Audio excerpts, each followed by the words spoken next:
Saudi আরব প্রবাসী আপনারা যারা সৌদি আরবে আছেন তাদের কম বেশি সবারই ব্যাংকে অ্যাকাউন্ট আছে, ব্যাংক কার্ড আছে, ঠিক আছে। তো হোক সেটা আল্লাজি bank, SNB bank, Riyad bank, যে কোনো ব্যাংক হোক, আপনাদের আমি মনে করি সৌদি আরবে 100 জন মানুষের মধ্যে 100 জন প্রবাসীর মধ্যে 95 জন প্রবাসীর এই ব্যাংক অ্যাকাউন্ট আছে, ব্যাংক কার্ড আছে, ঠিক আছে, এবং তাদের স্যালারি ব্যাংকের মাধ্যমে লেনদেন হয়ে থাকে। তো ভাই আজকে আমি আপনাদেরকে খুব গুরুত্বপূর্ণ একটা আপডেট দিতে যাচ্ছি, ঠিক আছে, খুব গুরুত্বপূর্ণ একটা নিউজ। আপনারা নিজেও সতর্ক থাকবেন, অন্যদেরকেও সতর্ক রাখবেন, ঠিক আছে। গত 2 দিন আগে আমার পার্শ্ববর্তী, আমার পাশেরই একটা বন্ধু, সে এভাবে প্রতারিত হচ্ছে, ঠিক আছে। আবার তাকে প্রতারিত করছে তার আরেকটা পরিচিত মানুষ, ঠিক আছে। তো বিস্তারিত আমি আপনাদের সাথে পুরোপুরি গল্পটা শেয়ার করি। তার ব্যাংক কার্ডে টাকা আছে। ব্যাংক কার্ড আমরা জানি সবারই একটা সিক্রেট জিনিস, খুব গুরুত্বপূর্ণ একটা জিনিস, ঠিক আছে। তার ব্যাংক কার্ডের টাকা ছিল, তার একটা ওর পাশেরই একটা পরিচিত লোক, উনি বলতাছে যে আমি এই অ্যাপ্লিকেশনে 1 মাসের জন্য অ্যাপ্লিকেশনটা বুক করবো, বা 1 মাসের জন্য অ্যাপ্লিকেশনটা আমি কিনতে চাই। তো 1 মাসের জন্য অ্যাপ্লিকেশনটা কিনতে আমার 25 রিয়াল বা 50 রিয়াল খরচ হবে, ঠিক আছে।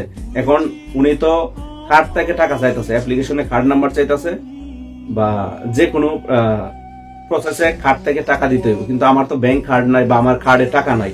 এখন আমি তোমার কার্ড থেকে টাকা দিয়ে দিব, তোমার কার্ড থেকে টাকা দিয়ে দিব, তোমার আমি ক্যাশ দিয়ে দিব। তো আমার কার্ড থেকে টাকাটা তুমি কিভাবে দিবা?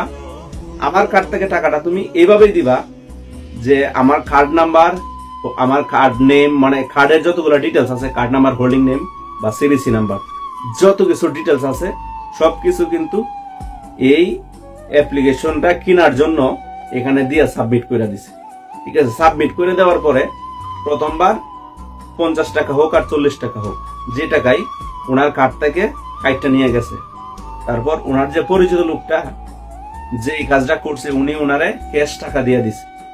ক্যাশ টাকা দিয়ে দেওয়ার পরে এই যে কার্ডের যে ডিটেলসটা উনি এই অ্যাপ্লিকেশনের মাধ্যমে সাবমিট করে দিছে।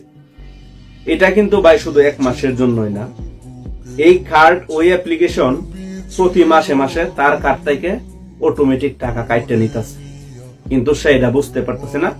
ছেলেটারা তো শিক্ষিত না, ঠিক আছে, ইংলিশে তো বুঝে না। তো তার ফোনে ঠিক ওই মেসেজ আইতাছে, কিন্তু সে খালি বলে যে অটোমেটিক কিভাবে টাকা কাটতে নিয়ে যায়, কিন্তু তার কার্ডের যে ডিটেলসটা এখানে যে সে বসায় দিছিল এটা হয়তো সে জানেই না, বা সে এটা বুঝতেই পারে নাই। কিন্তু তখন তো সে ক্যাশ দিয়ে দিছে, সে এটা বুঝতে পারে নাই, ঠিক আছে। তো পরের মাস থেকে অটোমেটিক প্রতি মাসে মাসে তার কাছ থেকে ওই অ্যাপ্লিকেশনের যাই 40 টাকা 50 টাকা কাটতে নিয়ে যায়, ঠিক আছে। অটোমেটিক তার অ্যাকাউন্ট থেকে এই টাকা কেটে নিয়ে যাচ্ছে। তো হঠাৎ একদিন আমারে বললো যে আমার তো এরকম একটা প্রবলেম ফেস করতেছে, আমি এখন কি করা যায়, অটোমেটিক আমার অ্যাকাউন্ট থেকে টাকা কেটে নিতেছে। আমি বললাম যে টাকা কাটতেছে, যেটা কি কোনো মেসেজ আসে? হ্যাঁ মেসেজ আসে।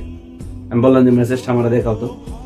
তারপরে আমি মেসেজটা দেখলাম যে এই ব্যাপার, ঠিক আছে, এই ব্যাপার দেখা তারপরে আমি সেটিংসে গিয়ে ঢুকিয়া পুরোপুরি এই অপশনটা আমি বন্ধ করে দিছি, ঠিক আছে, পুরোপুরি অপশনটা বন্ধ করে দিছি আমি। এখন আলহামদুলিল্লাহ সে ভালো আছে, এখন তার কার্ড থেকে টাকা কাটে না। তো সবাইকে এই বিষয়ে আমি সতর্ক করে দিলাম, সচেতন করে দিলাম। আপনারা যদি কেউ এরকম পরিচিত কোনো লোক বলে, হোক সে কাছের বন্ধু বান্ধব যেই হোক, ভাই অনলাইন পারচেস যেটাই সে কিনতে চায় তার কার্ড থেকে কিনুক, আপনার কার্ড নাম্বার দিয়া বা আপনার ব্যাংক অ্যাকাউন্ট নাম্বার দিয়া এটা সেটা দিয়া দিবেন না, কাউরেই দিবেন না। এরকম প্রতারণা শিকার আপনি নিজেও হবেন না, অন্য কাউরে করবেন না, ঠিক আছে। তো ভিডিওটা এই পর্যন্ত, সবাই ভালো থাকবেন, আল্লাহ হাফেজ।